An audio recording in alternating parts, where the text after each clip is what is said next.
Budget. वित्त मंत्री निर्मला सीतारमण ने प्री बजट कंसल्टेशंस का सिलसिला भी शुरू कर दिया है।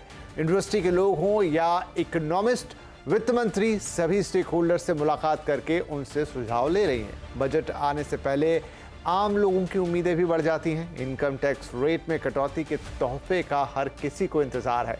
वित्त मंत्री के सामने ग्रोथ के मोमेंटम को भी जारी रखने और निवेश की रफ्तार में तेजी लाने का चैलेंज रहेगा।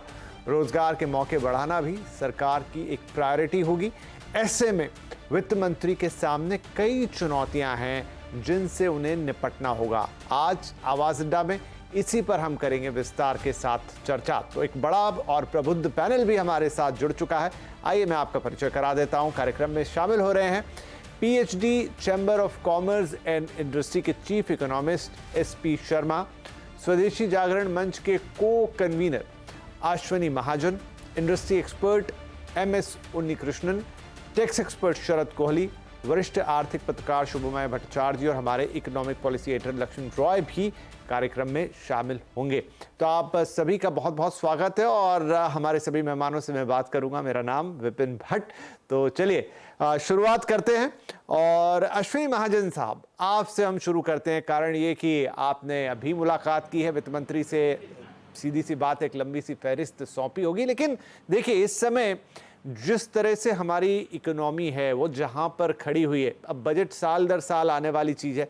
दो चीज़ें रहती हैं, एक शॉर्ट टर्म और एक लॉन्ग टर्म। एक इसी साल के लिए हम चीज़ों को देखते हैं और एक बड़ा लक्ष्य है अर्थव्यवस्था को आगे ले जाने का, और जिस पर हम कहें इस वक्त पूरी दुनिया की भी नज़र टिकी है। China+1 से लेकर तमाम वो बातें, जीडीपी से लेकर तमाम वो फैक्टर्स, वो इंडिकेटर्स भारत की तरफ इशारा करते हैं।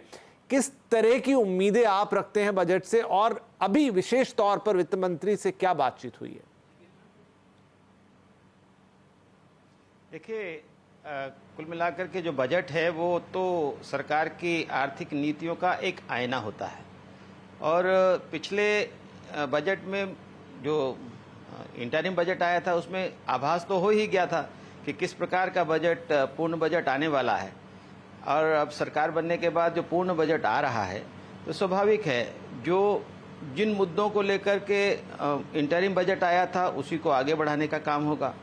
और जैसा कि आपने बताया कि ग्रोथ की तरफ नज़र है, प्राइवेट इन्वेस्टमेंट की तरफ नज़र है, लेकिन साथ ही साथ ये भी ज़रूरी है कि जो फिस्कल प्रूडेंस बना करके रखा है, और वास्तव में ये जो फिस्कल प्रूडेंस है या जिसको राजकोषीय संतुलन संयम कहते हैं, वो ज़रूरी इसलिए हो जाता है क्योंकि अगर हम बजट को जो राजकोषीय घाटे को अगर कम रखते हैं तो उसके कारण जो महंगाई पर चोट आती है और जिसके कारण जो छोटा जो गरीब आदमी है सबसे ज़्यादा महंगाई की मार उस पर पड़ती है। तो इसलिए इंटरिम बजट में भी 5.1% का राजकोषीय घाटे की बात की गई थी और मुझे लगता है कि उस पर कायम रहेंगे, क्योंकि जो पिछले साल का जो बजट में था बजटेड फिस्कल डेफिसिट 5.9% था, जो अब जो बदले हुए हालात में जो अब उसके आंकड़े आ रहे हैं और रिवाइज एस्टिमेट्स आए हैं वो 5.6% पर आ रहे हैं। तो मुझे लगता है कि राजकोषीय घाटे को सीमित रखने का काम इस बार के उसमें प्रमुख रूप से रहेगा। और दूसरी बात इन्वेस्टमेंट को बढ़ाने की बात होगी, प्राइवेट इन्वेस्टमेंट को बढ़ाने की बात होगी। और पहले से ही अगर हम आंकड़े देखते हैं तो कुछ जहां जहां प्रोडक्शन लिंक्ड इंसेंटिव स्कीम के माध्यम से सरकार ने प्राइवेट इन्वेस्टमेंट को बढ़ावा दिया है। मैंने आंकड़े देखे तो पता लगता है कि पिछले 3 सालों में और उससे पिछले 3 सालों की तुलना में इलेक्ट्रॉनिक्स में, एपीआई में, केमिकल्स में, मशीनरी में, बाकी सब चीज़ों में लगातार जो निवेश का बढ़ोतरी हुई है वो 8 गुना से 102 गुना तक है अलग अलग सेक्टर्स में। तो उस मोमेंटम को बना के रखना ये भी बहुत ज़रूरी होगा। तो महंगाई पर भी कड़ी नज़र और साथ ही साथ ग्रोथ पर भी मुझे लगता है कि यह बजट इस तरफ का होने वाला है। राइट, तो बहुत सारी टच पॉइंट्स आपके यहाँ रहे, जिसमें एक वित्तीय घाटे की बात है, बजटीय घाटे की बात है, और साथ में ग्रोथ की बात है, साथ में प्राइवेट इन्वेस्टमेंट को। तो ये काफ़ी सारे अलग अलग पहलू हैं जिनको हम पूरी बातचीत में टच करेंगे। लेकिन इस पूरी बातचीत का एक और बहुत बड़ा साइड भी रहेगा जिसे इनफैक्ट इंडस्ट्री भी पुश कर रही है, और वो है पर्सनल लेवल पे, एक इंडिविजुअल लेवल पे टैक्स का मामला। टैक्स में किस तरह की कटौती हो, क्योंकि देखिए पूरा एक साइकिल बनाता है ये टैक्स की। इंडिविजुअल टैक्स पेयर को थोड़ी राहत मिले, उसके हाथ में थोड़ा पैसा आए, उसके हाथ में थोड़ा पैसा आएगा तो वो खर्चा करेगा, खर्चा करेगा तो थोड़ी ग्रोथ आएगी, ग्रोथ आएगी तो इंडस्ट्री को एक इम्पिटस आएगा कि भाई यहाँ पर हम भी थोड़ा खर्चा करें, नई कैपेसिटीज लगाएं, तो पूरी एक साइकिल उससे तैयार होती है। और ये इस बार के फोकस में काफी कुछ रह सकता है। इनफैक्ट हम इंडस्ट्री माउथ से भी ये बात सुन रहे हैं। एसपी शर्मा साहब, आप लोग भी मुलाकात कर चुके हैं वित्त मंत्री से, और इनफैक्ट शायद आपकी विश लिस्ट में भी मैंने ये देखा था जहां मांग की गई कि जो टैक्स पेयर्स हैं उनको थोड़ी राहत दी जाए। मैं इस चीज को थोड़ा फोकस पहले करूंगा और फिर हम बाकी बातों पर आएंगे। इस एंड पर आप लोगों का क्या मत है और क्या बातचीत हुई आपकी? देखिए, इस समय पे जो सबसे ज्यादा जरूरत है, हमें कंजम्पशन डिमांड को सपोर्ट करने की जरूरत है। और कंजम्पशन तभी सपोर्ट होगा जब हम थोड़ा सा मिडिल इनकम को राहत देंगे। जो टैक्स का जो डिस्पोजेबल इनकम है वो उनके हाथों में ज्यादा हो, तो तभी तो कंजम्पशन इंक्रीज होगा।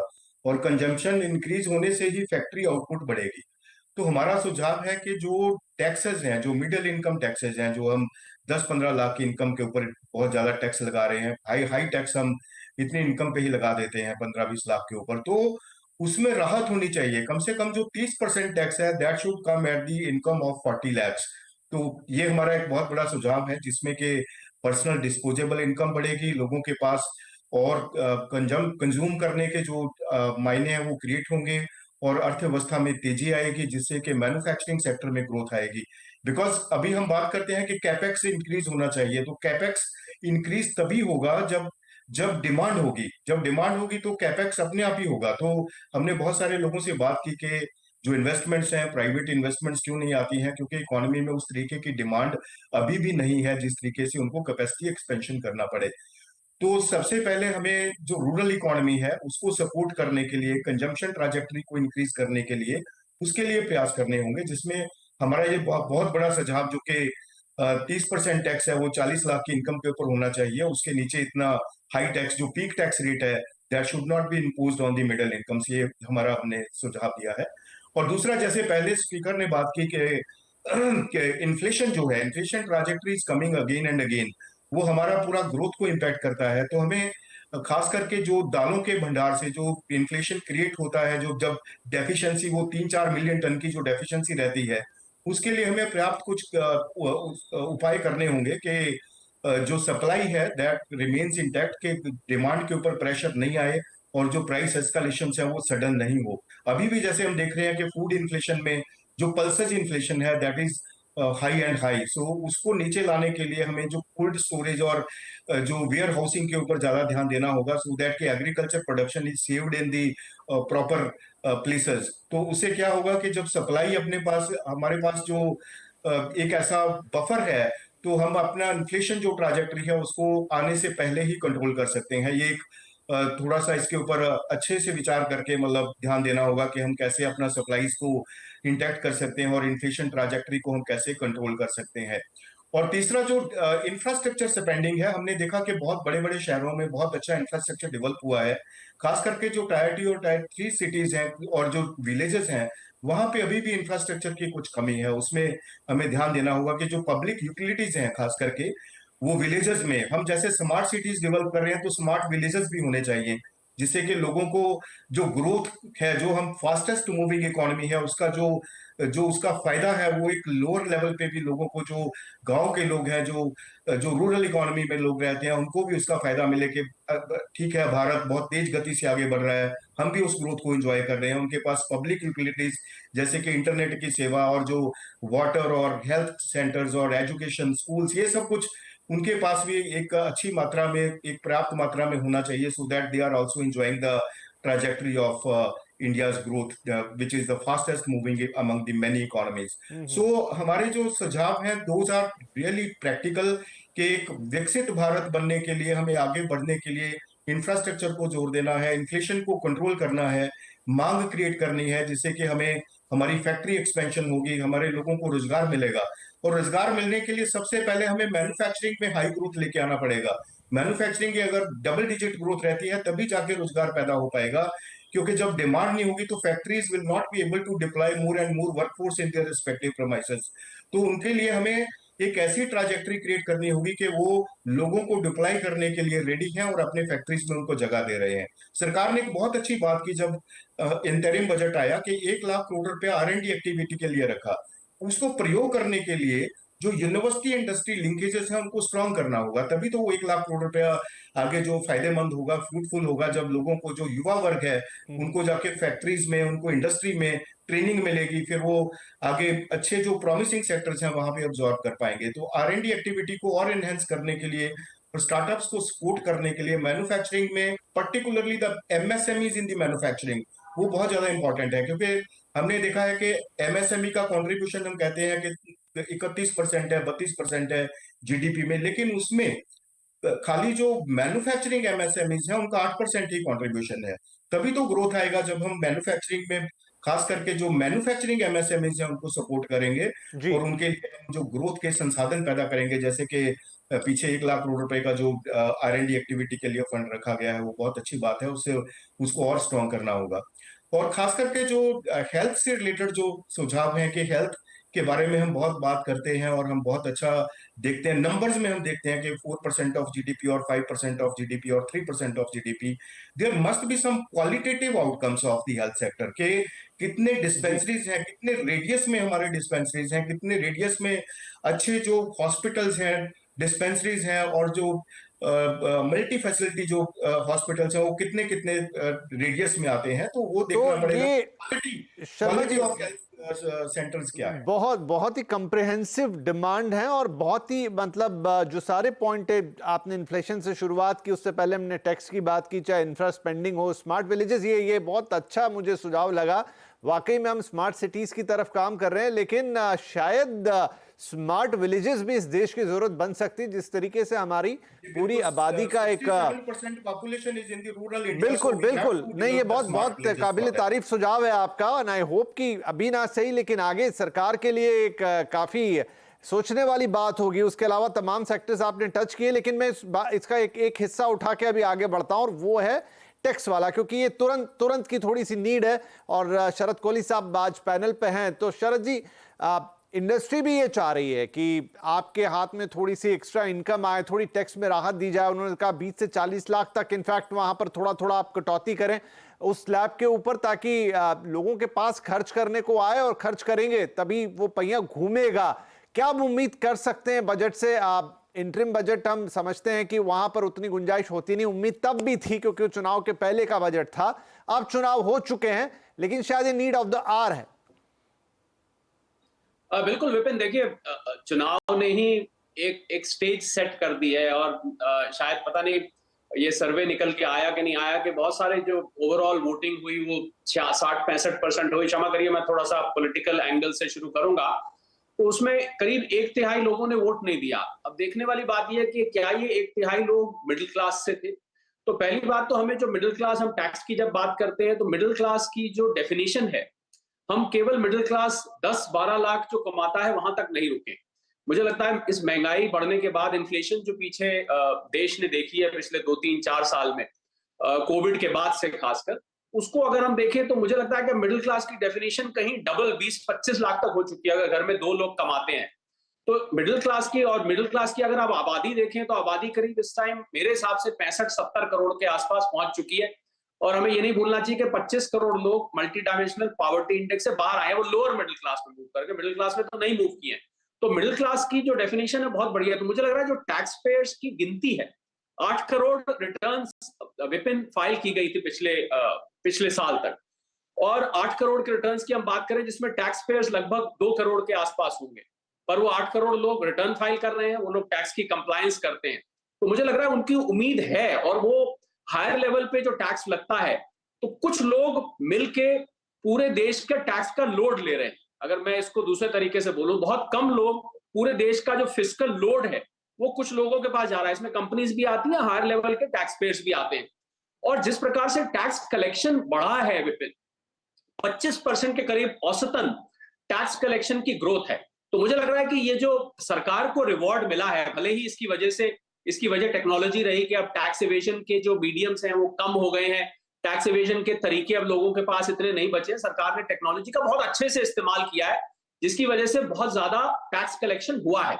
तो मुझे लग रहा है इसका रिवॉर्ड टैक्स पेयर्स को मिलना चाहिए, भले ही उनके मन से हुआ हो या बेमन से हुआ, पर फैक्ट यह है कि टैक्स आ रहा है। तो अगर टैक्स आ रहा है, तो अगर आप टैक्स को यहां पर घटाते हैं, तो मुझे लग रहा है कि ये टैक्स कलेक्शन की ग्रोथ और ज्यादा बढ़ सकती है। और टैक्स के रिफॉर्म्स की जहां तक बात है, देखिए 2020 में विपिन न्यू टैक्स रिजीम आई थी। मुझे याद है मैं आपके चैनल पे बैठा था जब इसका अनाउंसमेंट हुआ था, और न्यू टैक्स रिजीम आज उसको 4 साल हो चुके हैं।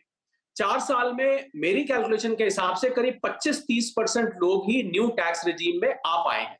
उसकी वजह क्या है कि वो सेविंग्स को डिस्करेज करता है, और हम कंजम्पशन और सेविंग्स की बात कर रहे हैं। हम टैक्स के माध्यम से जो सेविंग्स होती हैं वो एटीसी की है, उसके अंदर आपका ईएलएसएस भी आ जाता है, बहुत सारी चीजें आ जाती हैं। जब इतनी चीजें आती हैं तो मुझे लग रहा है सेविंग्स के लिए भले ही टैक्स की वजह से सेविंग्स होती थी, पर सेविंग्स होती थी तो सेविंग्स भी कुछ हद तक फर्क पड़ा है विपिन, जो इस टाइप की सेविंग्स है उनमें, क्योंकि जो लोग न्यू टैक्स रिजीम में धीरे धीरे जा रहे हैं वो सेविंग्स से हट रहे हैं। हालांकि मैं ये मानता हूं कि उनको हटना नहीं चाहिए, पर क्योंकि टैक्स की वजह से होती थी, तो मुझे लग रहा है कि न्यू टैक्स रिजीम को अट्रैक्टिव बनाना चाहिए, या ओल्ड टैक्स रिजीम को, जिस प्रकार वित्त मंत्रालय से बजट के बाद बजट, उसके बाद जो बजट आए हैं 2020 के बाद, उन्होंने ओल्ड टैक्स रिजीम को बिल्कुल भी छेड़ा नहीं है।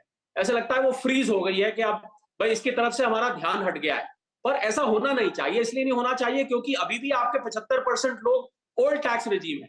तो जब आप उनको कुछ नहीं देते हैं, कुछ रियायत नहीं देते हैं बजट में, तो वो लोग थोड़ा सा मन में उनके लगता है कि हमारे साथ सौतेला सा व्यवहार हो रहा है, और हमने अगर 15 साल की इंश्योरेंस पॉलिसी ली हुई है, उसका अगर हम प्रीमियम देते हैं, तो वो प्रीमियम तो हम कमिट कर बैठे हैं। पीपीएफ अकाउंट हम 15 साल के लिए खुला के बैठे हुए हैं, और ईएलएसएस में हर साल हमारी अच्छी आदत पड़ी हुई है, एनएससी हम लेते हैं, तो ये चीजें, घर का हाउसिंग लोन की रीपेमेंट हम करते हैं। तो इस चीजों के लिए जब आप कमिट हो जाते हैं, तो आप न्यू टैक्स रिजीम में नहीं जा पाते, आपको सेविंग। तो मुझे लग रहा है कि उनके साथ ये सौतेला व्यवहार, थोड़ा सा सरकार को इस पे सोचना पड़ेगा कि ओल्ड टैक्स रिजीम में जब इतने ज्यादा टैक्स पेयर्स आज भी हैं 4 साल बाद, तो उसपे ये जो फ्रीज लग गया है, ये फ्रीज नहीं होना चाहिए। और हाउसिंग लोन बहुत बड़ी चीज है विपिन। हाउसिंग लोन, घर, हम प्रधानमंत्री आवास योजना से लेके मिडिल क्लास के घरों की हम बात करें, मुझे लग रहा है कि घर बनाना आपको सस्ता पड़ता था। मैं उन लोगों के लिए कह रहा हूं जो न्यू टैक्स रिजीम में आ गए, क्योंकि आपको टैक्स की रियायतें मिल जाती थी, आपके लिए हाउसिंग लोन सस्ता हो जाता था, घर सस्ता हो जाता था। तो इसको देखते हुए ओल्ड टैक्स रिजीम की तरफ ध्यान ना देना, मुझे लग रहा है सरकार इसको कंसिडर करना चाहिए। न्यू टैक्स रिजीम को या तो आप उसको और बेनिफिशियल बना दीजिए, और आप स्टैंडर्ड डिडक्शन को इन्फ्लेशन के साथ लिंक कर देना चाहिए। जितनी इन्फ्लेशन है उस हिसाब से, बिकॉज स्टैंडर्ड डिडक्शन इन्फ्लेशन के लिए करी जाती है। तो बहुत सारी चीजें हैं। मुझे लगता है कि सरकार को सारे के सारे टैक्स स्ट्रक्चर को, अब क्योंकि नई सरकार शुरू हुई है, प्रधानमंत्री मोदी का तीसरा कार्यकाल है, सरकार का तीसरा कार्यकाल है, हमारी वित्त मंत्री महोदया जो है निर्मला सीतारमण जी, उनका भी ये देखा जाए तो एक रिकॉर्ड उन्होंने बना दिया, नंबर ऑफ बजट्स का बनने जा रहा है। तो मुझे लगता है कि उनको एक रीसेट टैक्स में जरूरत है इस समय, और यही सबसे समय है, क्योंकि सरकार के पास आगे अब 5 साल का टाइम है, वो इसको टेस्ट कर सकती है, इसमें ट्वीकिंग बाद में की जा सकती है, पर एक बार ये एक्सपेरिमेंट टैक्स पेयर्स के हक में मुझे लग रहा है करनी है। राइट, वो बटन दबना चाहिए। लेट्स सी कि इस पे क्या होता है, क्योंकि ये मांग सिर्फ टैक्स पेयर्स की तरफ से नहीं, अब तो इंडस्ट्री की भी तरफ से है। उन्हीं कृष्णन साहब, क्योंकि आप इंडस्ट्री को रिप्रेजेंट कर रहे हैं, एक बात अभी उठी प्राइवेट इन्वेस्टमेंट को बढ़ावा देने की। देखिए, ये दो तरफा चीज है, प्राइवेट इन्वेस्टमेंट को बढ़ावा मिलना ही चाहिए। अक्सर इंडस्ट्री की तरफ से इंसेंटिव की मांग होती है, लेकिन एक बड़ा इंसेंटिव कुछ सालों पहले मिला, और वो था कॉर्पोरेट टैक्स में रिडक्शन। लगता नहीं, मतलब आंकड़े आप बताएंगे, बाकी पैनलिस्ट उससे हम राय लेंगे, लेकिन क्या वो जो रिडक्शन था वो एक बहुत बड़ा तोहफा था, उसके एवज में वो प्राइवेट इन्वेस्टमेंट आया? लगता तो नहीं है ऐसा आया। कहां रुकावट है, और इसमें आपकी विश लिस्ट में क्या बनता है, क्या वित्त मंत्री से चाहते हैं जिससे ये इन्वेस्टमेंट खासतौर पर प्राइवेट इंडस्ट्री की तरफ से बढ़ता हुआ दिखाई दे? ऐसा बात है कि जब ये नया tax reduction, corporate tax reduction and new regime was brought in, उसके बाद में इमीडिएटली कोविड हो चुके थे, और इंडस्ट्री की कैपेसिटी यूटिलाइजेशन इतने धीमी चले गए थे, उसको वापस लेके आने के लिए कोशिश में थे सभी इंडस्ट्री। ये बात बड़ी बात है कि पिछले 2-2.5 साल में हमारा पूरा capacity utilisation in major industries have climbed to something like 75% के करीबन पहुंच चुका है। That is normally the trigger. जब तक के लिए अभी का जो एक्सिस्टिंग कैपेसिटी का यूटिलाइजेशन 75 के ऊपर नहीं पहुंचे, कोई भी नया कैपेसिटी नहीं लगाएगा। तो वो तो ऑलरेडी चालू हो गया। आपको मालूम है पिछले साल में private investment was fairly substantially higher than previous 2 or 3 years, and even if I would take COVID का पहले का साल भी लेगा, उससे ज्यादा हुआ था पिछले साल में। और सेकंड चीज, कुछ लोगों ने अभी बात किया है कि डिमांड का बढ़ावा होना चाहिए। रूरल डिमांड ऑलरेडी पिकअप चालू हो गया, but we need to ensure what PHD chamber का शर्मा जी ने बताया कि मिडिल क्लास लोगों के हाथ में ज्यादा पैसा आएगा तो खर्चा करेंगे, तो ही तो डिमांड बढ़ेंगे। तो डिमांड बढ़ाने के लिए इंडस्ट्री के पास कोई रास्ता नहीं है, सरकार के हाथ में है। जब तक के लिए डिस्पोजेबल इनकम ज्यादा आदमी का हाथ में ना आए, कोई खरीदी नहीं करेगा। तो उसके लिए हमारा रिक्वेस्ट है गवर्नमेंट से कि टैक्स रेजिम में उन्होंने ऑलरेडी बता चुके हैं, we don't want to specifically tell what should be the number, we are trying to say that जो टैक्स रेजिम है उसको आप देख लें, जो इन्फ्लेशन के मुताबिक एडजस्ट करके स्लैब चेंज करें। That is the first request that we are going to increase demand for it. Capacity building will happen, automatically will happen. I don't think we need to be unduly worried about that. If you look at the corporate profits that we have done, and you also look at the percentage of dividend paid out versus the profit that is paid by Indian corporate in the current year, profits both बढ़ गया है, but जो dividend दिया है as a percentage of the profit has come down. उसका मतलब क्या है? Companies are reserving the money for creating capex and capacity expansion. तो आप इतना तो क्लियर ले सकता है इंडिकेशन इंडस्ट्री के तरफ से, हम पैसा प्रिजर्व कर रहे हैं, हमारा कैपिटल प्रिजर्व कर रहे हैं आगे कैपेसिटी बढ़ाने के लिए। तो कैपेसिटी बढ़ाएंगे जब हमको मार्केट का डिमांड बढ़ जाएगा। और स्पेसिफिकली अपने इंडस्ट्री का क्या क्या डिमांड नहीं, हमारा विनती है सरकार से और वित्त मंत्री से कि रिन्यूएबल एनर्जी, क्योंकि एनर्जी का जितना भी हमने बड़े बड़े बात किया, पिछले साल में तकरीबन 18,000 मेगावाट सोलर का हो चुका है, कंप्लीट हो चुका है। मेरा टारगेट वाज 35,000 मेगावाट का था, तो बहुत पीछे रह गया। तो आगे इसको बढ़ावा करने के लिए हमको fund availability, domestic and international fund sourcing availability should be good, and green fund should be made available for it, and the government has got to take lead for it. Electric vehicle के लिए, EV के लिए, 2 wheelers के लिए सरकार ने बहुत अच्छा स्कीम लाया था, but all of a sudden उन्होंने जो विथड्रॉ कर दिया है, बोला कि अभी हो चुका है, अभी industry should be able to manage it, हो नहीं पाएगा। अगर बहुत सारे कंपनियां इंडस्ट्री में आ चुके हैं, जब तक के लिए ये सब्सिडी नहीं आएगा, because the price difference between a petrol vehicle and electric vehicle is approximately 70-80%। जब तक सरकार की सपोर्ट नहीं रहेगा, प्रोलिफरेशन हमारा नहीं होने वाला है, और हमारा क्लाइमेट टारगेट के लिए वो कंटिन्यू रखना पड़ेगा।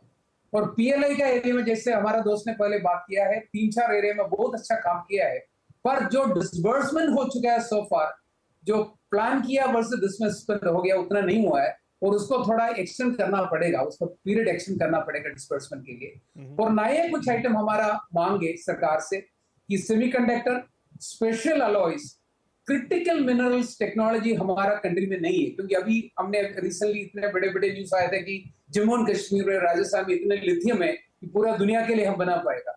बट लिथियम कौन सा तरीके से मिलेगा? मिट्टी में से आपको मिलेगा, उसको प्रोसेस करने के लिए आपके पास कौन टेक्नोलॉजी है? तो इसके लिए पीएलआई आना चाहिए, क्योंकि जो चीज हमको चाहिए स्पेशल मटेरियल में, इसलिए बोला कि स्टील मेकिंग हमारे पास कैपेसिटी है, बट 1 टन स्टील अगर आप बनाओगे, तकरीबन 15% उसका आपको स्पेशल अलॉयज बनाना पड़ेगा। उसके लिए टेक्नोलॉजी नहीं है, वो आजकल भी हम चाइना से इंपोर्ट करते हैं, बाकी यूरोप से इंपोर्ट करते हैं, और उसको अगर बढ़ाना है तो उसका टेक्नोलॉजी चाहिए। तो हमारे पास पहले R&D के लिए 200%, 2 गुना आपको टैक्स बेनिफिट मिलता था 3-4 साल पहले, अब 5 साल पहले, उसके बाद में उसको 150 कर दिया, बाद में उसको पूरा विड्रॉ कर दिया। तो कंपनीज को कोई मोटिवेशन है कि खुद का R&D करे, वो टेक्नोलॉजी बाहर से जाके खरीद के लेके आएगा।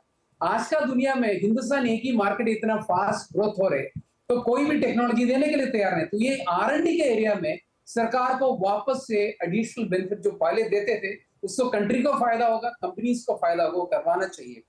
और one major threat that we are going to be facing going forward for policy corrections are needed is that India or Europe together, which is a major market for Indian industry, is going to bring in the carbon tax. It is going to be impacting steel export, textile export, multiple industries I'm not talking about couple of billions. It may touch even $100 billion worth of a foreign currency income for the country. उसके लिए हम क्या करने वाला है? क्योंकि हमारा कोई भी सबसे बड़ा कंपनी भी, कोई भी स्टील कंपनी हिंदुस्तान का, उनका कार्बन टैक्स का रेजिम के बाहर नहीं रहेगा, सब अंदर आ जाएगा।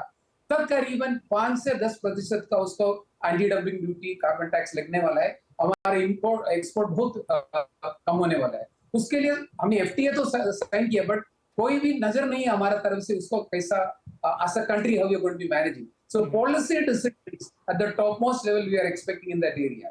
And one area which nobody has spoken, which I should be telling, is employment will go up in certain areas, but it is going to come down substantially. बिल्कुल बिल्कुल बिल्कुल एम्प्लॉयमेंट एक बड़ा फैक्टर रहेगा, उस पर मैं अलग से आऊंगा। अभी कहीं किसी ने बात की भी थी, लेकिन उससे पहले अब टू कंक्लूड इतना हिस्सा जितने पे हमने बात कर ली, शुभम भट्टाचार्य आपके पास आ रहे हैं। आपने सबको सुना, समझ लीजिए अब आप वित्त मंत्री हैं, क्या जो पहला बजट होता है अब वो बहुत क्रूशियल होता है। क्यों? क्योंकि सरकार के पास अगले 4 साल हैं उसके रिजल्ट देखने के लिए। कोई भी पॉलिसी चेंज, कोई भी नया रिफॉर्म करके उसका आउटकम क्या होता है, गलत सही क्या है, वो देख सकते हैं। उस लिहाज से बजट बहुत क्रूशियल है। तो नया चैप्टर है सरकार के लिए भी। बहुत सारे पॉइंट्स आए फ्रॉम द इनकम पर्सपेक्टिव, जो कि लोगों के थोड़ा हाथ में पैसा आए, वो हर जगह से एक थ्रस्ट आ रहा है, क्योंकि उसके बिना वो पहिया घूमेगा नहीं। इंडस्ट्री की अलग अलग लेवल पे अपनी डिमांड्स हैं, जिसमें मैन्युफैक्चरिंग से लेकर तमाम दूसरी चीज़ों, और अभी उन्नी कृष्णन साहब का लंबा लिस्ट हमने सुना। क्या रहेगा निर्मला जी के सामने, क्या चीज़ें रहेंगी जो वो उनको बहुत क्रूशियली इस बार एड्रेस करनी चाहिए?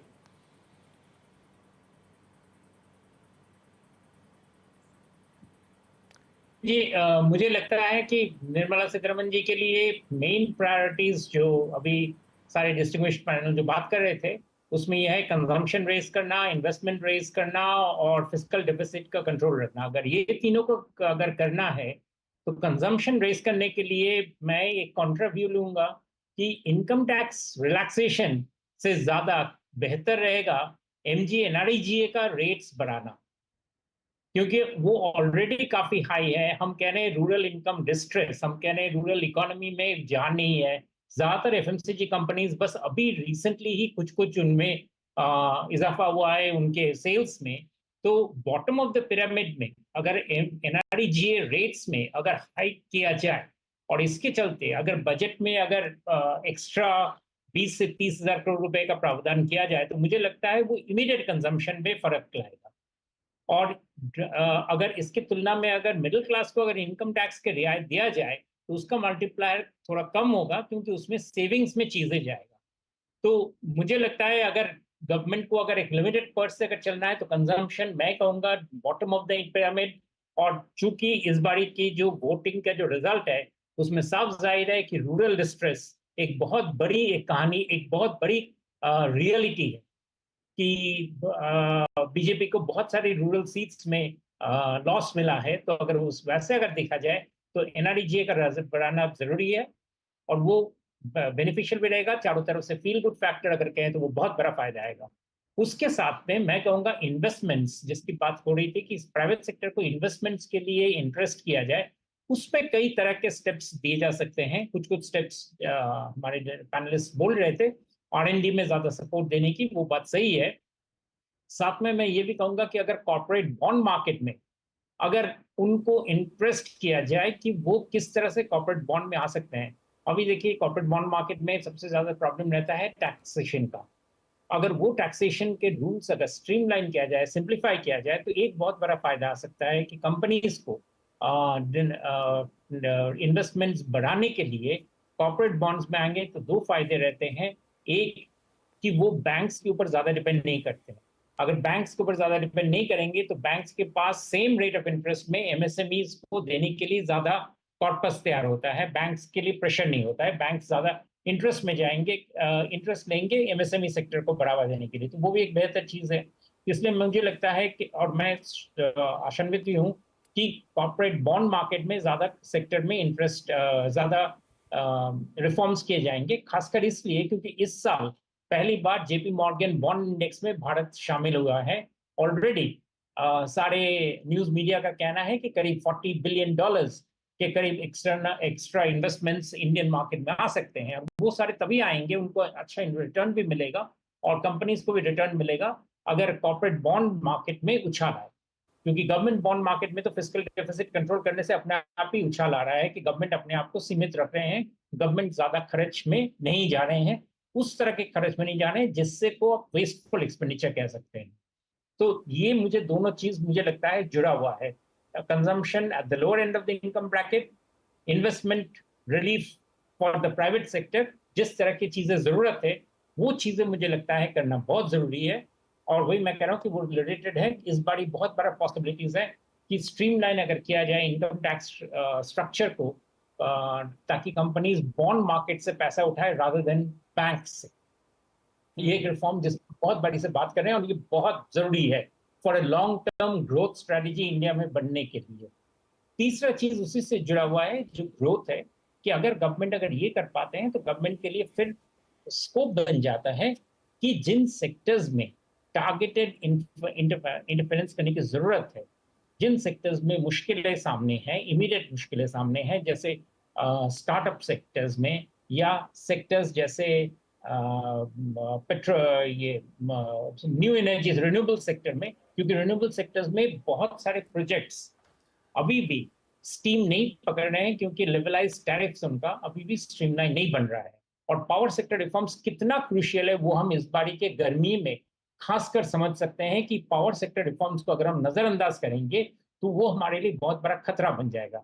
आप देख रहे हैं कि इस बारी के गर्मी में 250 गीगावाट का डिमांड हम फुलफिल कर पा रहे हैं भारत में। बहुत ही कम जगह से खतरनाक लोड शेडिंग वगैरह का रिपोर्ट्स नहीं आ रहे हैं। इसका वजह यह है कि हमने बहुत रिफॉर्म्स किए हैं पावर सेक्टर में और इसके लिए गवर्नमेंट को सराहना करनी पड़ेगी। लेकिन अभी साथ में पावर सेक्टर को उस नेक्स्ट स्टेप में, क्योंकि ये डिमांड बढ़ता ही जाएगा, तो रिन्यूएबल एनर्जी में और एनर्जी सेक्टर में जितना डिमांड चेंजेस किया जाए उसमें जोर देना बहुत जरूरी है। मेरे हिसाब से ये तीनों चीजें साथ में बैठता है कैपिटल इन्वेस्टमेंट के साथ अच्छी तरह से, कि गवर्नमेंट का ऑलमोस्ट श्योर है कि गवर्नमेंट इस बारी जो 11 लाख करोड़ रुपए का इन्वेस्टमेंट का प्लान किए थे कैपिटल एक्सपेंडिचर, वो जरूर बढ़ाएंगे वहां से। और वो अगर बढ़ाएंगे तो पावर सेक्टर में रिफॉर्म्स बहुत जरूरी है। बहुत सारे स्टेट्स जैसे आंध्र प्रदेश वगैरह कह रहे हैं कि हमारे अमरावती में वगैरह में इन्वेस्टमेंट्स करो, और वो वाजिब है, करना भी चाहिए, क्योंकि उसमें रियल एस्टेट कंजम्पशन स्टोरी को भी बूस्ट मिलेगा। तो मुझे लगता है इस तरह से अगर गवर्नमेंट अगर अपने आप का स्टेबलाइज करके देखे, मुझे लगता है होगा भी। और इसलिए भी मैं खासकर सोचता हूँ क्योंकि प्रधानमंत्री मोदी जी का एक बहुत बड़ा पैटर्न ऑफ एक्सपेंडिचर का एलोकेशन इन द बजट आप देखेंगे, बहुत स्टेबल और बहुत जिसे कहते हैं पिक्यूलियर जंप्स नहीं होता है।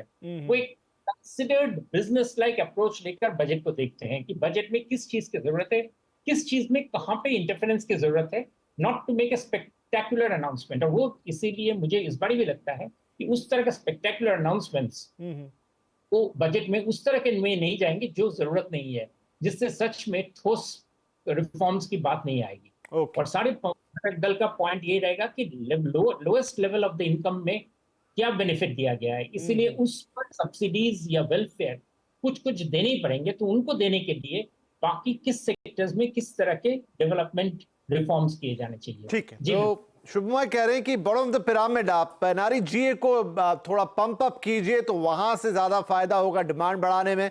कॉर्पोरेट बॉन्ड वाले हिस्से को थोड़ा सा और आप पुश कीजिए ताकि पैसा बैंकों से लेने की जरूरत ना पड़े। एंड पावर सेक्टर, खासतौर पर रिन्यूएबल एनर्जी, यहाँ पे सरकार का ध्यान होना चाहिए इस बजट में। शरद साहब, आप कुछ कहना चाह रहे थे, सो आप हाँ बोले और फिर मैं आगे जाता हूँ। मैं देखिए, मेरा थोड़ा सा विचार इसमें भिन्न है, वो मैं रखना चाह रहा था कि हम बॉटम ऑफ द पिरामिड तो ठीक है, बॉटम ऑफ द पिरामिड के लिए ऑलरेडी देखिए गरीबों की बात करें, गरीब कल्याण योजना की हम बात करें, वहां पर है गरीब आपको अनाज मिलता है, मनरेगा ऑलरेडी पहले चल रहा है। ये ठीक है कि मनरेगा की लिमिट बढ़ाई जा सकती है, पर मैं ये मानता हूं ये एक डिबेट का विषय है कि कौन से वो वोटर्स थे जिसने या तो वोट दिया नहीं या बीजेपी को वोट नहीं दिया। ये एक डिबेट का विषय है कि उसमें मिडिल क्लास के थे या जो रूरल डिस्ट्रिक्ट वाले थे, मिले जुले थे, ज्यादा ये थे या ज्यादा वो थे, ये एक अलग मैटर है। तो मुझे लगता है कि मिडिल क्लास बहुत बड़ी हो चुकी है और गरीबों से ज्यादा बड़ी मिडिल क्लास इस समय हो चुकी है। जब हम मल्टी डायमेंशनल पॉवर्टी इंडेक्स की हम बात करते हैं तो मुझे लग रहा है मिडिल क्लास पे फोकस रखना पड़ेगा। एक बहुत जरूरी चीज जो मैं बेरोजगारी से, एम्प्लॉयमेंट से कनेक्टेड यहां पर लाना चाह रहा था विपिन, वो ये थी कि नया बिजनेस कोई भी व्यक्ति अगर इस देश में शुरू करता है, मुझे लगता है कि उसको 3 साल का टैक्स हॉलिडे मिलना चाहिए, क्योंकि हम वहां पर नौकरी की बात करते हैं, हम लोगों को स्वरोजगार की बात करते हैं, हम startup India, stand up India, दुनिया भर की स्कीम्स चल रही हैं। अगर वहां पर खाली स्टार्टअप्स के लिए कुछ यूनिक केस में वो टैक्स की एग्जेम्पशन है, पर मुझे लगता है कोई भी व्यक्ति कोई भी नया बिजनेस स्टार्ट करता है और अगर वो उद्यम में रजिस्ट्रेशन कराता है, उस पर आप इंस्पेक्ट कर लीजिए, सर्वे कर लीजिए कि वाकई में कर रहा है कि नहीं कर रहा है। अगर कर रहा है, मुझे लग रहा है कि उसको 3 साल का टैक्स हॉलिडे मिलना चाहिए। बहुत रफ्तार से इसमें वेल्थ क्रिएशन होगा, इसमें प्राइवेट इन्वेस्टमेंट छोटे लेवल से शुरू हो जाएगा और एम्प्लॉयमेंट जनरेट होगी। और जो मैं और जरूरी बात करना चाह रहा था वो मैं स्टॉक मार्केट से रिलेटेड करना चाह रहा था। जो लॉन्ग टर्म कैपिटल गेन हमारा है, मुझे लग रहा है हम सीएनबीसी आवाज पे बात हो और हम स्टॉक मार्केट को नजरअंदाज कर ले तो ये ना इंसाफी होगी। 112A में जो 1 लाख रुपए का लॉन्ग टर्म कैपिटल गेन पे बेनिफिट मिलता है विपिन, उसको बढ़ाने की जरूरत है। वो भी अब पुराना हो चुका है। और लॉन्ग टर्म कैपिटल गेन्स में ये जो तरह तरह के पीरियड्स हैं, प्रॉपर्टी खरीदे तो कुछ और है, गोल्ड खरीदे तो कुछ और है, शेयर खरीदे तो कुछ और है, ये जो कॉम्प्लिकेशन है, क्योंकि हमारे वित्त मंत्रालय का लक्ष्य है कि इसको सिंप्लीफाई करना, मुझे लग रहा है उसको भी थोड़ा सा छेड़ाखानी करने की जरूरत है। और हालांकि बजट का विषय नहीं है, पर जीएसटी मुझे लगता है अगर आपको प्राइवेट कंजम्पशन बूस्ट करना है और कंजम्पशन को आगे बढ़ाना है, डिमांड बूस्ट करना है, तो मुझे, हालांकि जीएसटी काउंसिल का मैटर है, बजट का मैटर नहीं है, पर आप 2.25 लाख करोड़ की अगर आपकी मंथली कलेक्शन हो चुकी है तो मुझे लग रहा है कहीं जीएसटी में थोड़ा सा रैशनलाइजेशन की जरूरत है। वो आपके इन्फ्लेशन को भी लगाम लगाने में मदद करेगा और रूरल कंजम्पशन को बूस्ट करने में जरूर ही मदद करेगा। मुझे इसमें जरा भी शक व शुबा नहीं है विपिन। ठीक है जी, क्योंकि आपने कैपिटल गेन टैक्स की बात की, इनफैक्ट शायद एसपी शर्मा जी हमें बताएंगे कि उनकी विशलिस्ट जो मुलाकात हुई अभी उसमें ये एक प्रमुख हिस्सा था, टीडीएस भी था इनफैक्ट। तो कैपिटल गेन टैक्स को लेकर क्या बात हुई सर, और क्या है कि कैसा रैशनलाइजेशन आप देखना चाह रहे हैं? देखिए, बिल्कुल शरद जी ने बहुत अच्छी बात की है कि जो कैपिटल गेन्स टैक्स है उसमें सबसे ज्यादा वो टैक्स इतना इम्पैक्ट नहीं करता जितना उसके हैसल्स हैं, जो उसके प्रोसीजर्स हैं वो इम्पैक्ट करते हैं। उसका हिसाब किताब लगाना बहुत ही डिफिकल्ट हो जाता है।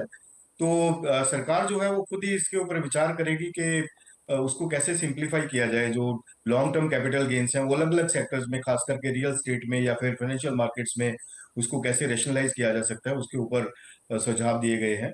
और दूसरा जो भट्टाचार्य जी ने बात की कि बहुत बड़ी बात कि जो रूरल कंजम्पशन है उससे जो ग्रोथ आएगी और उससे जो इकोनॉमी है स्ट्रांग होगी, that is very important. I really agree with Mister Bhattacharya. मैं यहाँ पे बताना चाहूंगा कि एक चीज बहुत अच्छी चीज हुई है जो ऑब्जर्व की गई है पिछले 5-6 साल में, कि एग्रीकल्चर सेक्टर जो है वो कंसिस्टेंटली 2017-18 से लेके 22-23 तक 3% से ऊपर ग्रो किया। बहुत अच्छी ग्रोथ है एग्रीकल्चर सेक्टर में। और जिससे कि जो एक्सपोर्ट्स है, जो एग्री एक्सपोर्ट है, वो $30 अरब से बढ़ के $50 अरब चला गया 3 साल में। और जिससे कि मैन्युफैक्चरिंग को बहुत अच्छा बूस्ट मिला। मैन्युफैक्चरिंग का अगर आप ग्रोथ देखेंगे तो लास्ट ईयर में 23-24 में हमने लगभग कोई 10% का ग्रोथ हासिल किया है, 9.9%। तो जब भी एग्रीकल्चर में ग्रोथ, कंसिस्टेंट ग्रोथ आती है, तो उसका जो सीधा लाभ है वो मैन्युफैक्चरिंग सेक्टर को मिलता है। तो हम क्यों ना जो एग्रीकल्चर सेक्टर है उसको और ज्यादा बूस्ट करें और ज्यादा सपोर्ट करें कि हमारे एग्रीकल्चर एक्सपोर्ट और बढ़ जाए आगे, और जो एग्रीकल्चर पैदावार है वो भी और इंक्रीज हो, और जिससे कि इन्फ्लेशन भी कंट्रोल हो और जो डिमांड ट्राजेक्टरी है वो भी स्ट्रांग हो, मैन्युफैक्चरिंग में भी ग्रोथ आए। तो एक बहुत बड़ी चीज है कि जो रिफॉर्म्स हैं खास करके वो एग्रीकल्चर के ऊपर और ज्यादा होनी चाहिए। जैसे हमारे माननीय प्रधानमंत्री जी ने पीछे 2-3 महीने पहले की बात है कि ज्ञान के ऊपर बात की, वो बहुत बड़ी बात है। ज्ञान के ऊपर उन्होंने बोला कि जो आगे का ट्राजेक्टरी है, जो हम विकसित भारत बनेंगे, उसके लिए 4 चीजें, उसके लिए ज्ञान बहुत जरूरी है। ज्ञान है, गरीब और युवा, अन्नदाता और नारी शक्ति, ये 4 चीजों को सपोर्ट कर, जिसमें कि लगभग कोई 60% इंडिया कवर हुआ। हमने भी इसके ऊपर डिस्कशन की थी उसी टाइम पे, मेरे को याद है कि हमने सीएनबीसी के ऊपर डिस्कस किया ज्ञान। तो ज्ञान के लिए जो खास करके जो अन्नदाता के ऊपर मैं फोकस करना चाहूंगा कि उनको और ज्यादा आगे सपोर्ट करके एग्रीकल्चर का एक ग्रोथ रेट जो है 3-4% के ऊपर एक स्टेबलाइजेशन लाके हम अपने मैन्युफैक्चरिंग को आगे बूस्ट कर सकते हैं और उसके लिए रोजगार के संसाधन पैदा कर सकते हैं। अभी मैन्युफैक्चरिंग में जो टैक्सेस हैं, मेरे ख्याल से we have the best of the taxes in the country. हमारा जो न्यू कमर है उसके लिए 15% का टैक्स है, और जो ओल्ड एग्जिस्टिंग जो मैन्युफैक्चरर्स है उसके लिए 22% का टैक्स है। और ये कंसिस्टेंटली 3-4 साल से चला हुआ है। हमें उम्मीद है कि सरकार इसको और आगे बढ़ाएगी।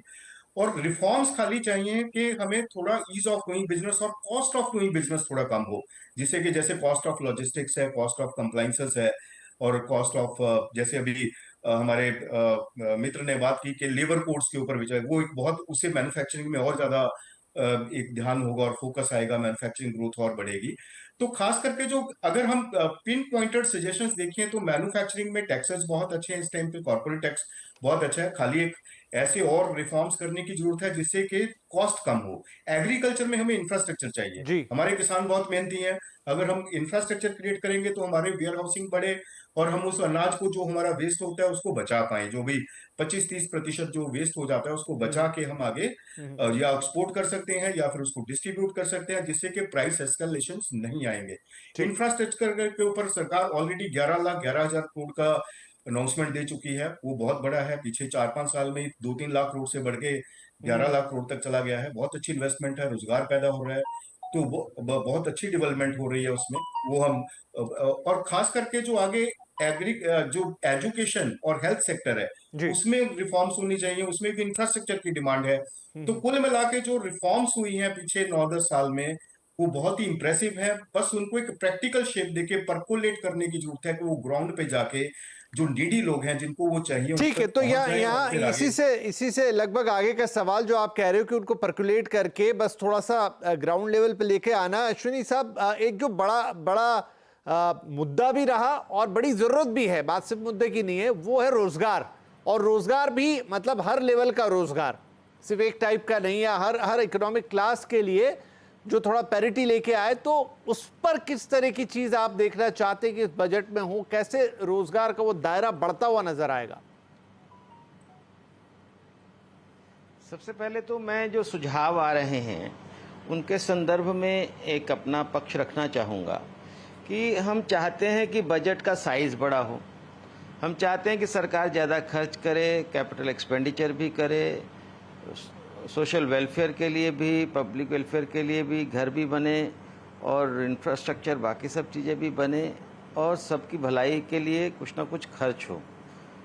लेकिन उसके साथ ही साथ हम ये भी चाहते हैं कि टैक्स, चाहे वो कॉर्पोरेट टैक्स हो, चाहे वो पर्सनल इनकम टैक्स हो, चाहे वो जीएसटी हो, वो कम हो जाए। मुझे लगता है कि सरकार के सामने यही एक मुद्दा रहता है कि कैसे इन सब के बीच में बैलेंस किया जाए।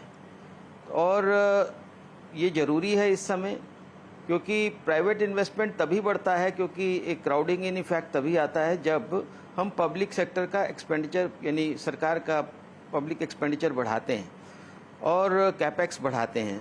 तो कैपेक्स बढ़ाने के लिए अभी इस साल के लिए 11,11,000 करोड़ रुपए का कैपेक्स हमने पहले से तय किया हुआ है।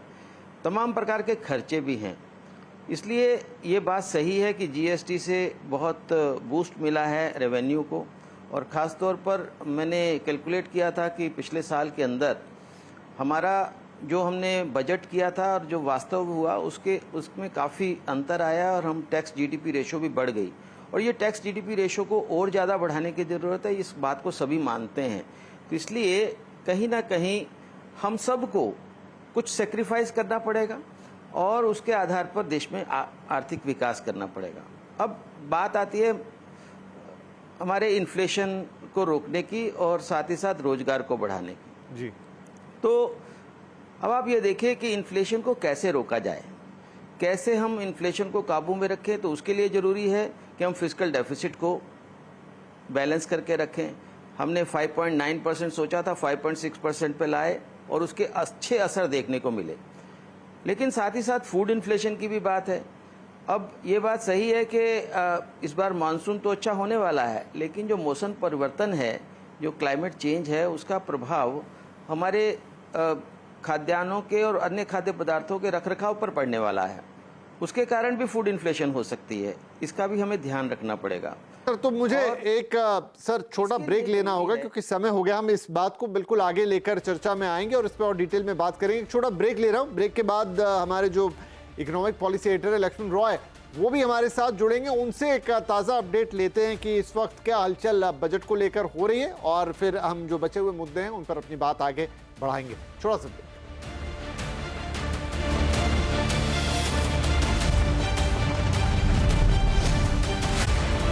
ब्लॉक से।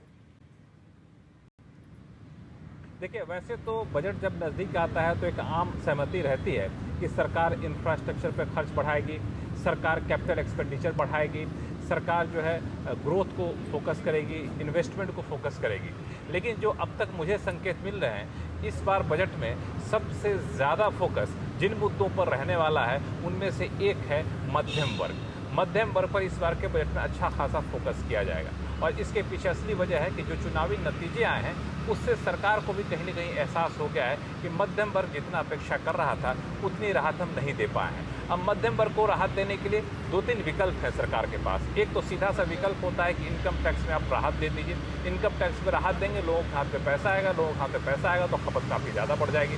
दूसरा, मध्यम वर्ग को और क्या चाहिए, जैसे घर खरीदने का सपना है, होम लोन पर सब्सिडी दे दीजिए, इसका भी काफ़ी अलग अलग सेक्टर प्रभाव पड़ता है। तीसरा क्या मध्यम वर्ग को चाहिए, रोजगार। रोजगार भी इस बार बजट में एक मुख्य फोकस हो सकता है। मैन्युफैक्चरिंग सेक्टर पर जोर हो सकता है, प्रोडक्शन लिंक्ड इंसेंटिव स्कीम का दायरा बढ़ाया जा सकता है। तो ये मुझे लगता है कि इस बार के बजट की एक खासियत रहने वाली है जो अगले महीने पेश होने वाला है।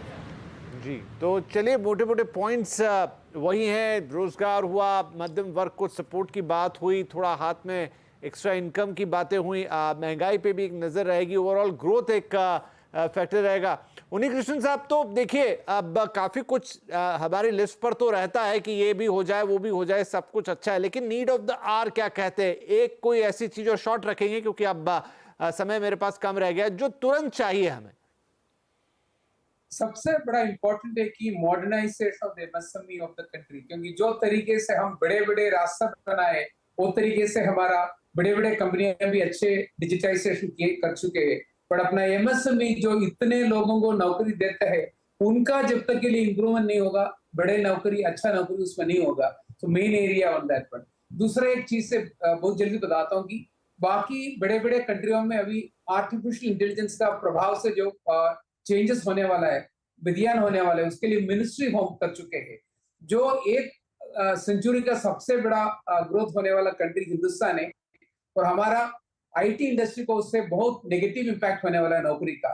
उसके लिए क्या किया जाए कि स्किल अपग्रेडेशन रिलेटेड जेन एआई एक मिनिस्ट्री बनाना चाहिए, और उसको पूरा दुनिया में जो चेंजेस होता है उसमें पॉलिसी चेंजेस हिंदुस्तान में क्या लाना चाहिए, उसके प्रभाव से क्या क्या हम अच्छा कर सकते हैं कंट्री के लिए, एक नया मिनिस्ट्री बनाना चाहिए। ये हमारा सरकार से विनती है। बहुत सारी चीज मैंने बता चुके, पर ये दो सबसे बड़ा हमारा विनती है जो अभी तक बाकी लोगों ने बताया। उसके अलावा ये हमारा जी, वो रोजगार का तो एक बड़ा फैक्टर, एक बड़ा इम्पेटस होगा।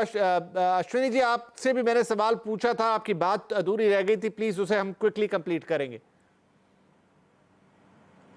देखिए, जहाँ तक रोजगार का सवाल है, मैन्युफैक्चरिंग में रोजगार की संभावनाएं सबसे ज़्यादा होती हैं, लेकिन बड़े उद्योगों में मैन्युफैक्चरिंग में ज़्यादा रोजगार नहीं बनता है। इसलिए जो अभी बात आ रही है और वो ये है कि प्रोडक्शन लिंक्ड इंसेंटिव स्कीम में कुछ ट्विक किया जाएगा और कुछ नए सेक्टर्स को जोड़ा जाएगा, और ख़ास तौर पर मुझे लगता है कि एमएसएमई को जोड़ा जाना चाहिए। एमएसएमई में अगर उसको प्रोडक्शन लिंक्ड इंसेंटिव मिलेंगे और उसके साथ ही वहाँ रोजगार का निर्माण भी होगा। इसके साथ ही साथ हमें इस बात का भी ध्यान रखना होगा कि जो रोजगार को खाया जा रहा है, क्षरण हो रहा है, वो है एआई और रोबोटिक्स। तो उसका इलाज क्या किया जाए? हम नई टेक्नोलॉजी को रोक नहीं सकते हैं, लेकिन उसके साथ ही साथ हमें उस टेक्नोलॉजी का सही संयमित इस्तेमाल करना जरूरी होगा।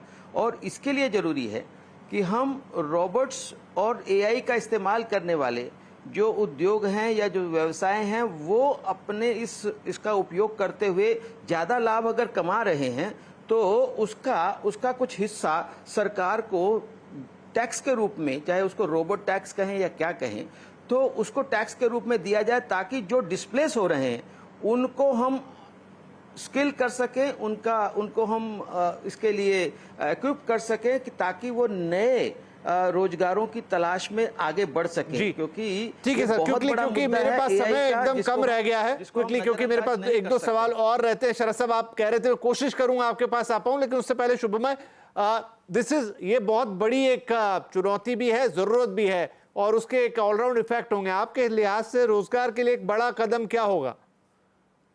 रोजगार के लिए सबसे बड़ा कदम होगा कि पीएलआई स्कीम में हर एक स्कीम के साथ अगर ऐड किया जाए कि एम्प्लॉयमेंट इंसेंटिव क्या दिया जा रहा है, एम्प्लॉयमेंट उससे कितना बढ़ेगा। इमीडिएट अगर गवर्नमेंट के हाथ में अगर देखा जाए तो ये सबसे बड़ा जरिया है, क्योंकि लो क्वालिफाइड भी लोगों को अगर ज्यादा तरीके से अगर इंडस्ट्री में लाना है, तो अगर इसके साथ ये बांध दिया जाए कि एम्प्लॉयमेंट देनी पड़ेगी गवर्नमेंट से इंसेंटिव्स लेने के लिए, तो वो एक बहुत बड़ा कदम होगा। मैं सोचता हूँ कि मोरलेस वो करीब सही ऑलमोस्ट सर्टेन है कि ये चीज अगर इससे आगे चल के बाकी सारी चीजें हैं वो है सपोर्टिव चीजें कि एम्प्लॉयमेंट के लिए बाकी सारे क्या हो सकते हैं, जैसे एक्सपोर्ट सेक्टर्स को अगर बढ़ावा दिया जाए। एक्सपोर्ट का एक बहुत बड़ा रोल रहता है लेबर को बढ़ावा देने में। एमएसएमई की बात चल रही थी, एमएसएमई से एक्सपोर्ट्स बहुत होते हैं, तो एमएसएमई सेक्टर को एक्सपोर्ट लिंक्ड अगर बेनिफिट्स मिले और उससे एम्प्लॉयमेंट में बहुत बड़ा फर्क आ सकता है। ठीक है, got your point at last. Lakshman Rao, एक बहुत बड़ा सवाल होगा, उसके लिए मैं आपके पास आ रहा हूं, वो ये कि अब देखिए इस बार भी एनडीए की सरकार है, तीसरा कार्यकाल है, लेकिन इस बार की सरकार असल मायनों में गठबंधन की सरकार है। अब वो हमारी विश लिस्ट के अलावा भी सरकार के पास दूसरी विश लिस्ट होंगी, पार्टनर्स की होंगी, स्टेट्स की होंगी, आंध्रा से आ सकती, बिहार से आ सकती है। सरकार के पास बहुत कुछ है भी, उनकी झोली में आरबीआई के इंसेंटिव हो गए, टैक्स कलेक्शन अच्छा है, लेकिन थोड़ा लोड भी आएगा इन सब चीज़ों से। उस मोर्चे पर क्या खबर?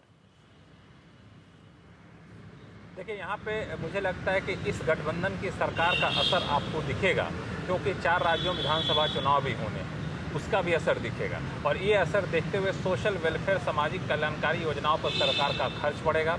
मौजूदा जो योजनाएं हैं उसका दायरा बढ़ाया जाएगा, जैसे कि आयुष्मान भारत योजना है उसका दायरा बढ़ाया जाएगा। लखपति दीदी की घोषणा पहले की जा चुकी है, उसको भी बजट में शामिल किया जा सकता है। किसानों के लिए जो प्रधानमंत्री किसान सम्मान निधि है उसकी रकम बढ़ाई जाए, उसमें ज़्यादा किसानों को शामिल किया जाए, इस तरफ भी सरकार विचार कर सकती है। तो ये छाप आपको ज़रूर दिखेगी, बिल्कुल सही मुद्दा आपने उठाया है जी। और इसी के साथ कोहली साहब क्षमा चाहूंगा, लेकिन मेरा समय बिल्कुल समाप्त हो गया, लेकिन अभी हमें कई और ऐसी बैठकें करनी है बजट से पहले, उसमें हम और विस्तार से चीज़ों को आगे बढ़ाएंगे। लेकिन आज एक पहला ये चरण हमने किया जिसमें एक मोटी तस्वीर उभर कर आई कि कुछ ऐसी चीज़ें हैं जिस पर सरकार का फोकस होना चाहिए, उसमें रोजगार एक अहम चीज़ होगी। बाकी एक मध्यम वर्ग के हाथ में थोड़ा पैसा आए ताकि वो जो ग्रोथ का पहिया है वो आगे घूमे, इंडस्ट्री भी ये चाहती है, और साथ में निचले तबके के लिए भी है, मनरेगा जैसी स्कीम से पुश मिलेगा तो एक ओवरऑल इम्पेटस देखने को मिलेगा। और किसी ने प्रोग्राम के दौरान ये बात कही कि इन सब चीज़ों के बीच में ही सरकार को संतुलन साधना है, और इसी को हम बजट कहते हैं।